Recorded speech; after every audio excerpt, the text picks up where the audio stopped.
ربوہ کے لوکل جو رہنے والے اصل ربوہ کے ہیں ان کا عام طور پہ کوئی کیس نہ اس وقت ہوتا تھا نہ اب ہوتا ہے. ماشاء تو اللہ. کیس جو قرب و جوار کے جو دیہات ہیں جی وہ تھانے کا جو علاقہ ہوتا ہے جی. اس علاقے کے کیس ہوتے تھے اور زیادہ تر وہ فوجداری کیس تھے, چوری چکاری.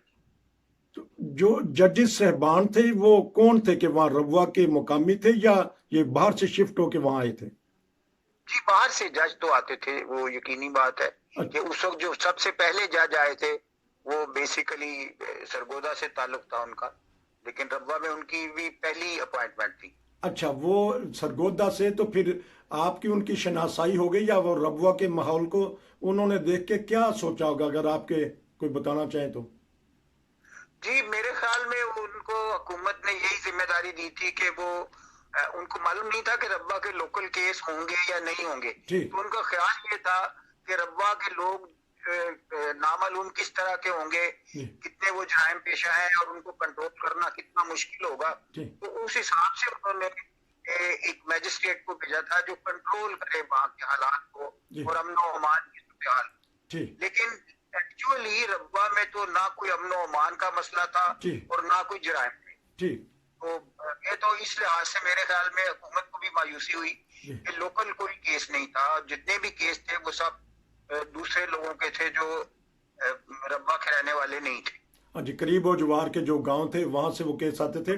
تو آپ نے پریکٹس کی اور خوب کی, اور کیسز زیادہ کس چیز کے آتے تھے اگر آئیں تو آپ کے پاس جو کیس آتے تھے؟ جب تک چوری کے کیس, گھروں میں چوری کرنے کے, اور یہ گائے بھینس کی چوری, بکری چوری کے, اس طرح کے چھوٹے چھوٹے چوری کے کیس زیادہ تھے میرے خیال. تو وہاں تو پولیس بھی اتنا تشدد کرتی ہے ملزم کے اوپر, ابھی تو اس نے جرم کا اقرار ہی نہیں کیا ہوتا تو وہ نہ کرنے کے باوجود بھی وہ کہتا ہے کہ میں نے یہ کیا ہے. یعنی وہ ماحول تو ظاہر ہے جیسا پورے پاکستان میں ہے وہی ماحول تھا.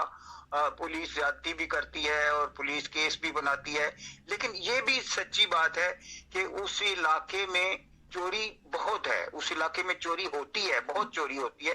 تو یہ دونوں باتیں صحیح ہیں, پولیس بھی غلط کام کرتی ہے, انصاف کے خلاف چلتی ہے, اور لوگ بھی چوری سے باز نہیں آتے. تو کیونکہ ہمارے جو گرد و نواح ہیں وہاں شاہ ہیں بڑے بڑے, اور ان کے اپنے جیل خانے ہوتے ہیں یا اپنی ان کی پاور ہوتی ہے, لالی ہیں وہاں قریب رہنے والے, بڑے بڑے ذمہ دار ہیں, تو اس کے باوجود بھی چور چوری کر جاتا ہے. اس کے باوجود چور چوری کرتا ہے. جی مجھے بڑی عجیب سی بات لگتی ہے بتانے میں کہ مجھے بھی بعض اوقات پتا چلتا تھا کہ ہمیں جو یہ ہمارے کلائنٹ جو آ کے فیس دیتے ہیں, اب بعض اوقات وہ چوری کر کے اور وہ مال بیچ کے منڈی سے سیدھے ہمیں آ کے فیس دیتے تھے. اس بات سے مجھے عام طور پہ بڑی تکلیف ہوتی تھی کہ اس طرح کا پیسہ میں اس کو حلال سمجھوں یا وہ کیا اس کی حیثیت ہوگی. لیکن ایسا ہوا ہے کئی دفعہ کہ ہمیں پتا چلا کہ چوری کی, بعض اوقات ربوہ میں چوری کی, اور مال کو بیچ کے پھر آ کے وکیلوں کو فیسیں دیتے. چلیں جی, اب لیتے ہیں ایک چھوٹا سا وقفہ, اور وقفے کے بعد دوبارہ آپ نے بڑا دلچسپ موضوع چھیڑ دیا کہ ربوہ کی آبادی کی, وہاں کی شہریوں کی چوری کی, اور وہی بیچ کے تو اپنی جان چھڑانے کے لیے, بہرحال مجرم نے تو ملزم نے جان چھڑانی ہے. تو وقفے کے بعد آپ سے مزید بات ہوگی, لیتے ہیں ایک وقفہ. جی ٹھیک ہے جی. وقفے کے بعد دوبارہ حاضر. باتیں ہو رہی ہیں ربوہ کے قریب و جوار جو گاؤں ہیں وہاں چور چوری کرتے ہیں, اور پھر انہوں نے لازمی وکیل کے پاس آنا ہوتا ہے. تو ہمارے ساتھ وکیل صاحب ہیں, پرویز احمد صاحب, ان سے پتہ کریں گے مزید آگے کے واقعات. جی میں بتاتا ہوں آپ کو, بڑی دلچسپ کہانی ہے یہ. اور ایک تو میں یہ بتانا بھول گیا کہ وہ پہلا بیچ جس نے ربوہ میں کام کیا اور اس میں ایم ڈی وکیل تھے زیادہ تر, اس بیچ میں شامل تھا میں. 74 سپٹمبر اکتوبر میں یہ شروع ہوا تھا ہمارا کام, یا شاید نومبر ہو. تو ایم ڈی وکلاء تھے زیادہ تر, ربوہ کے بھی تھے. اس میں ہمارے ایک جرمنی میں ہے ہمارے قریبی محترم مدیر احمد باجوہ صاحب, اور اسی طرح اعجاز احمد ملی تھے, اور خان منصور خان تھے, مشتاق احمد صاحب تھے جی جو کینیڈا میں ہیں. جی تو اس طرح کے ہمارے ایک گروپ تھا جو جس نے کام شروع کیا تھا. جی. تو آپ کے پاس صرف فوجی داری آتے تھے یا دوسرے مقدمات بھی تھے؟ جی زیادہ تر فوجداری کے تھے، جس کو یعنی تعزیرات کہتے ہیں. تعزیرات کے تحت جو جرائم ہیں وہی زیادہ تر آتے تھے. تو ہمارے ناظرین، یعنی سول کیس کا ہاں جی، جج بھی نہیں تھے وہاں پہ. اگر کوئی سول کیس آتا تھا تو وہ چنیوٹ جاتا تھا، وہ ربوہ میں نہیں ہو سکتا تھا، اس لیے کہ ربوہ میں ایک ہی جج تھا، ایک ہی میجسٹریٹ تھا اور ایک ہی عدالت تھی. اچھا، ہمارے ناظرین کے لیے ذرا اور آسانی پیدا کر دیجیے گا، فوجی داری مقدمہ ہوتا کیا ہے؟ جی فوجداری مقدمہ وہ ہوتا ہے جس میں کسی جرم کا تعلق ہو ٹھیک. اور اس پہ سزا ملتی ہو، یعنی عدالتیں اس میں سزا دیتی ہوں، جی جیسے کسی کو جیل ہوگی 1 مہینہ یا 2 مہینے. جی لیکن جو سول کیس ہوتے ہیں جنہیں دیوانی مقدمات کہتے ہیں، اس میں حقوق کا سوال ہوتا ہے، لینے دینے کا، حقوق کا، پیسے کا، جائیداد کا. جی. اس میں سزا کا عام طور پہ تصور نہیں ہوتا. تو یقیناً بہت سارے ایسے واقعات ہوئے ہوں گے، آپ کے ساتھ دیکھے ہوں گے کہ بغیر کہ جرم ثابت نہیں ہوا پھر بھی اس کے اوپر سزا ہو گئی. ہم آپ سے ایک اور پروگرام کریں گے، لیکن اب باری آتی ہے وکلا کی. تو ٹھیک ہے، آپ بھی وکیل ہیں، لیکن اس وقت کے وکیلوں میں اور آج کے وکیلوں میں کیا فرق ہے؟ یہ تو توڑ پھوڑ اور وکیل وکلا گردی کرتے ہیں. ہم نے آئے دن دیکھتے ہیں کہ بار میں آپ بات کر رہے ہیں، ایسے ہی بات ہے. جو کچھ مجھے محسوس ہوتا ہے، اس لیے کہ میں نے تو تقریباً 50 سال پہلے وکالت شروع کی تھی، تو مجھے جو محسوس ہوتا ہے وہ یہی ہے کہ شرافت کا معیار اس وقت بہت بہتر تھا، اور وکیل اس قسم کی وکلا گردی یا جس کو غنڈہ گردی بھی کہہ سکتے ہیں جو آج دیکھنے میں آتی ہے، اس وقت قطن نہیں تھی. اور بہت ہی معیار بہتر تھا، وکلا میں شرافت تھی. اور میں نے بہت قابل، بہت اچھے پڑھے لکھے لوگ وکیلوں میں دیکھے ہیں جن سے میں خود بہت متاثر ہوا ہوں. لیکن آج مجھے، اگر میں بات بھی کرتا ہوں زیادہ تر وکلا سے جو نوجوان ہیں، تو مجھے بڑی مایوسی ہوتی ہے یہ دیکھ کے کہ ایک تو معیار تعلیم ان کا بہت پیچھے جا چکا ہے. وکیل بے شک وہ بن گئے ہیں، ڈگری ہے، بار کے ممبر ہیں، لیکن لکھنا پڑھنا نہیں جانتے، قانون سے واقفیت نہیں ہے، اخلاقی معیار گرا ہوا ہے بالکل. آپ نے دیکھا ہوگا پچھلے دنوں جو واقعہ لاہور میں ہوا ہے، اس طرح ایک نوجوان وکیل جو ہے وہ ایک آفس کے شیشے توڑ رہا تھا، اور اس نے کتنی اس میں وہاں بربادی کی، ڈنڈا اٹھا کے وہ چلانا شروع کر دیا، صرف اس لیے کہ اسے ایک نقل جو ملنی چاہیے تھی اس روز وہ نہیں ملی. یہ دیکھیں آپ کہ کتنا چھوٹا مقصد ہے اور کتنی بڑی، یہ کتنا بڑا جرم ہے اور کتنی غیر اخلاقی حرکت اور غیر ذمہ دارانہ حرکت ہے وہ وکیل صاحب کر رہے تھے، توڑ پھوڑ کر رہے تھے.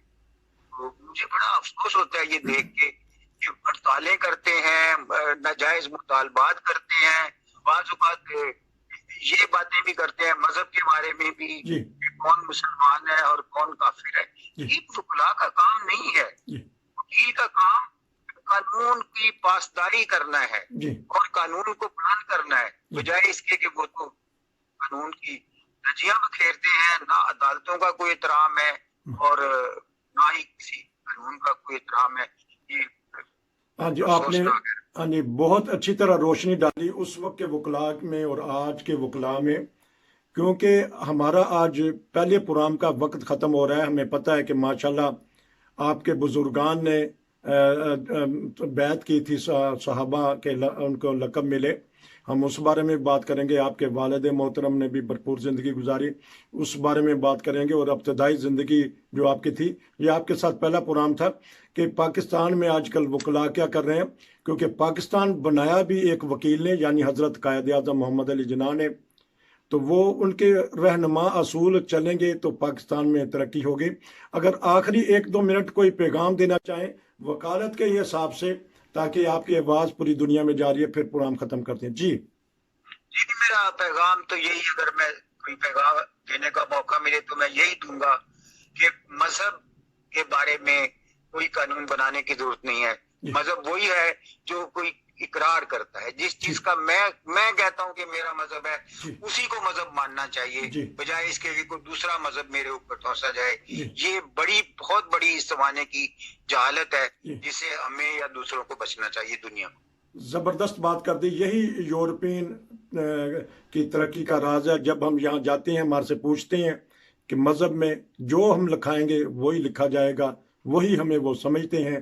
وکیل صاحب نے, چودھری پرویز صاحب نے بہت اچھی بات کر دی کہ مذہب کا تعلق خدا سے اور اس کے بندے سے ہے. قائد اعظم نے یہی تو کہا تھا کہ ریاست کا تعلق کسی کے مذہب سے نہیں ہوگا. اگر پاکستان نے ترقی کرنی ہے تو وہی قائد اعظم کے الفاظ بار بار کانوں میں گونجتے ہیں کہ آپ آزاد ہیں اپنی مسجدوں کے لیے, آپ آزاد ہیں اپنی مندروں کے لیے, اپنی عبادت گاہوں کے لیے.